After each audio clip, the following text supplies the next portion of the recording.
مولاي صل وسلم دائما ابدا حضرت ثعلبہ بن عبد الرحمن میرے کریم محبوب علیہ السلام کے صحابی ہیں، غریب ہیں۔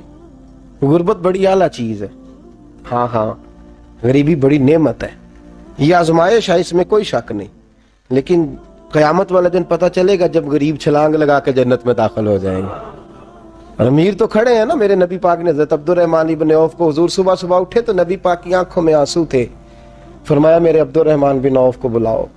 حضرت عبد الرحمن بن عوف آئے تو حضور نے سینے سے لگا لیا، نبی پاک کھول کے روئے، یا رسول اللہ حضور کیا ہوا؟ فرمایا عبد الرحمن رات میں نے خواب دیکھی ہے، سارے جنت میں چلے گئے، تو پیچھے رہ گیا، تو پیچھے رہ گیا، میں کھڑا تیرا انتظار کرتا رہا، میں تیرے بغیر جا نہیں سکتا تھا، پھر تو آیا ہے تو تیرا سارا وجود پسینے سے بھیگا ہوا تھا۔ حضرت عبد الرحمن ابن عوف تڑپ کے روئے، قدموں پہ سر رہا، حضور میری غلطی۔ فرمایا یار تیرے پاس مال بڑا ہے، تجھے حساب دیتے دیتے لیٹ ہو گئی، تیرے بیگ کھل گئے، تجھے حساب دینا پڑ گیا، تو لیٹ ہو گیا، میں پریشان ہو گیا۔ حضرت عبد الرحمن ابن عوف نے 100 گھوڑا مال اوپر رکھ کے حضرت عبد الرحمن نے حضور کی بارگاہ میں پیش کیا، کہا یا رسول اللہ یہ۔ اور پتہ ہے ایک دن کیا ہوا؟ ایک دن سرکار کے وصال ظاہری کے بعد حضرت عبد الرحمن ابن عوف نبی پاک کے گھر کے دروازے کے باہر آ کے بیٹھ گئے اور یوں سر کو پکڑا ہوا ہے، رو رہے ہیں۔ حضرت ام سلمہ حضور کی زوجہ باہر آئیں، کہا بیٹا عبد الرحمن کیا ہوا؟ جب پوچھا کیا ہوا تو اور کھول کے روئے، کہا کیوں روتا ہے؟ کہا اماں جی جب تک میرے محبوب حیات ظاہری میں تھے مجھے بتاتے تھے یہ مال نہ کما، یہ کم، میں حضور سے بات کرتا تھا تو حضور روک دیتے تھے، اب مجھے ظاہراً بتانے والا کوئی نہیں، مال کے ڈھیر لگ گئے ہیں، آج حساب کرنے بیٹھا ہوں تو حساب نہیں ہو رہا، سوچتا ہوں اگر میں پھنس گیا تو مجھے کون اس سے بچائے گا؟ آپ محبوب کی زوجہ ہیں، میری ماں ہے، میں آپ کے پاس آیا ہوں، اماں جی مجھے بتائیں میں کیا کروں؟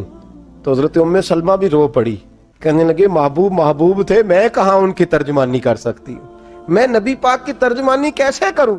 کہا اماں جی خدا واسطے مجھے کوئی حکم دے دیں، مجھے لگتا ہے عبد الرحمن برباد ہو جائے گا، ہلاک ہو جائے گا، خدا را مجھے کچھ بتا دیں، اتنا سارا مال ہے میں کہاں اس کا حساب دوں گا، مہربانی فرمائیں، یہ تجارتیں میرے گلے پڑ رہی ہیں۔ حضرت ام سلمہ کی جب منت کی تو فرمانے لگی جا بیٹے آدھا خیرات کر دے۔ کتنا؟ 2.5% نہیں، کتنے فیصد ہے؟ 50%، 50%۔ حضرت عبد الرحمن ابن عوف گئے اور 50% خیرات کر کے کہنے لگے اماں میں نے 50% دے دیے، میں بچ جاؤں گا نا، میں بچ جاؤں گا، میں دے آیا ہوں آدھا۔ تو حضرت ام سلمہ فرمانے لگی میں نبی پاک کی بارگاہ میں سفارش کروں گی تیری، اور نبی پاک اللہ کی بارگاہ میں سفارش کرے صلی اللہ علیہ وسلم۔ حضرت ثعلبہ بن عبد الرحمن حضور دعا کر دیں، غریبی ہے، میرے نبی پاک نے فرمایا تجھی اس حال میں ہے بہتر ہے،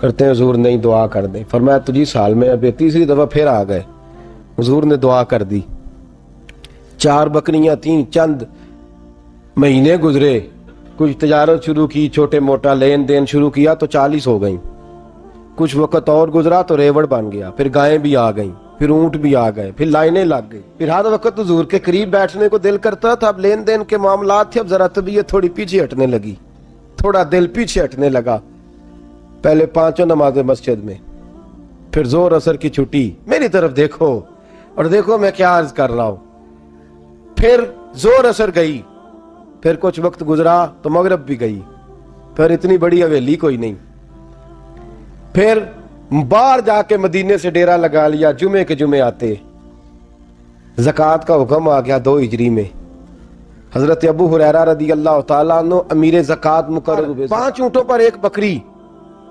یہ زکوٰۃ ٹھہری۔ اب جب گئے نا اونٹ گنے اور بکریاں گننے لگے، اوہو 1 کروڑ پہ 2.5 لاکھ، کس نے دیا تھا؟ دعا کس نے فرمائی؟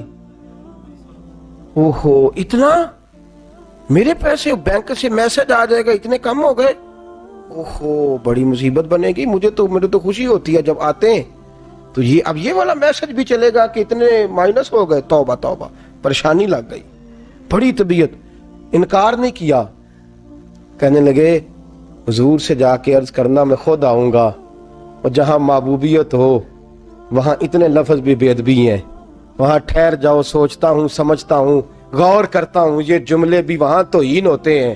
محبوب ہو اور وہاں انسان سوچ سمجھ کی بات کرے، وہاں انسان، بابا بلے شاہ صاحب نے کہا عقل آخ دی چگے نو سام کے رکھ، عشق آخ دے بال کے سیکنا چاہیے، کہا جا کے کہنا میں آؤں گا۔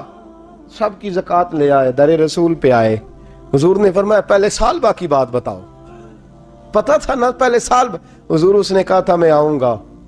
حضرت ابو ہریرہ کہتے ہیں نبی پاک نے ٹھنڈی آہ بھری، آہ ٹھنڈی، فرمایا ہلاک ہو گیا، اس کو کہا تھا نہ اس چکر میں پڑ، ہلاک ہو گیا، ہلاک۔ حضرت ابو ہریرہ فرماتے ہیں دو باریک باریک آنسوؤں کے قطرے بھی میں نے محبوب کی آنکھوں میں دیکھے، اپنا ہے نا تو دکھ ہوا یار، میرا اپنا تھا، یہ ہلاک ہی ہو گیا ہے، کدھر چلا گیا ہے۔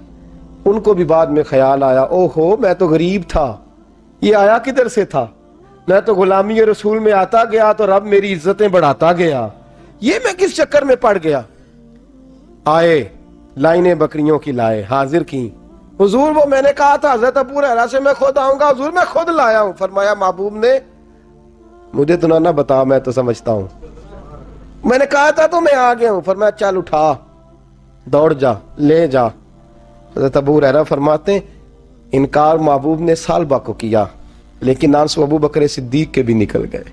فرماتے ہیں درد عثمان غنی کو بھی ہونے لگا، تڑپ مولا علی بھی گئے۔ فرمایا جا لے جا، نہیں چاہیے تیرے پیسے۔ فرماتے ہیں سالبہ نے ہاتھ باندھے، کہا محبوبہ غلطی ہو گئی، حضور مجھے، فرمایا تجھے کہا نا تیرے نہیں چاہیے، نکل جا۔ حضرت ابو ہریرہ فرماتے ہیں جب نبی پاک نے رخ پھیرا تو صحابہ کی زبانوں پہ بھی جاری ہو گیا یہ تو ہلاک ہو گیا۔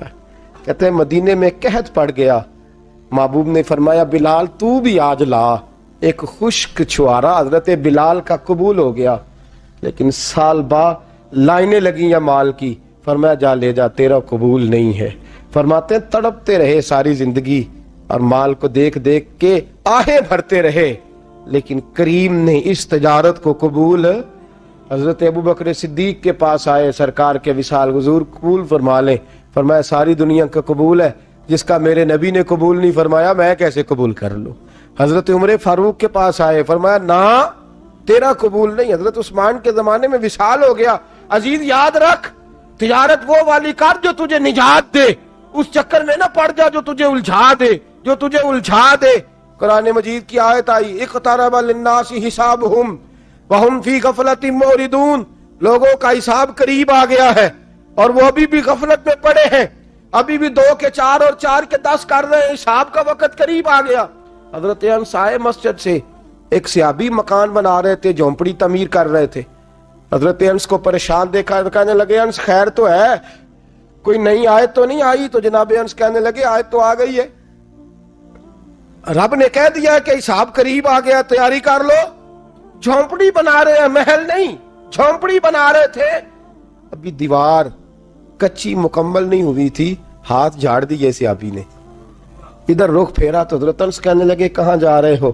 کہنے لگے بھائی میں حساب نہیں دے سکتا، میں مصطفیٰ کے پاس جا رہا ہوں، میں نے نہیں دیوار بنانی، بس بھائی میری اس دوڑ سے بس میں کوئی نہیں حساب دے سکتا، میں کمزور ہوں۔